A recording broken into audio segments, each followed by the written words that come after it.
ఇక వృశ్చిక లగ్నం. ఈ లగ్నానికి నవమ స్థానానికి గురువు వస్తున్నారు. అంటే గురువు ఈ లగ్నానికి పంచమ కోణాధిపతి, అదే విధంగా ద్వితీయాధిపతి.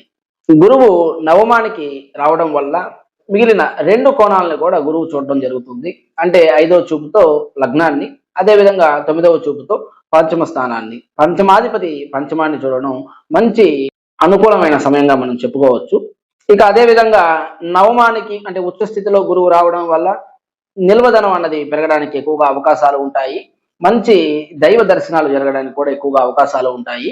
ఇక అదే విధంగా లగ్నాన్ని చూడడం వల్ల ఆరోగ్యాభివృద్ధి, ఇక ముఖ్యంగా పంచమాధిపతి పంచమాన్ని చూడడం వల్ల విద్యార్థులకు మంచి అనుకూలమైన సమయంగా మనం చెప్పుకోవచ్చు. అదే విధంగా సంతాన ప్రయత్నం చేసే వారికి కూడా ఇది చాలా అనుకూలంగా మనం చెప్పుకోవచ్చు. అలానే గురువు తృతీయాధిపతిని చూడడం వల్ల ధైర్యోత్సాహాలు పెరగడానికి ఎక్కువగా అవకాశాలు ఉంటాయి. ఒక విధంగా నిర్ధన స్థానాధిపతిని గురువు చూడడం, నవమంలో గురువు ఉచ్చ స్థితిలో ఉండడం వల్ల ఆర్థికాభివృద్ధి చాలా ఎక్కువగా ఉండడానికి అవకాశాలు ఉంటాయి.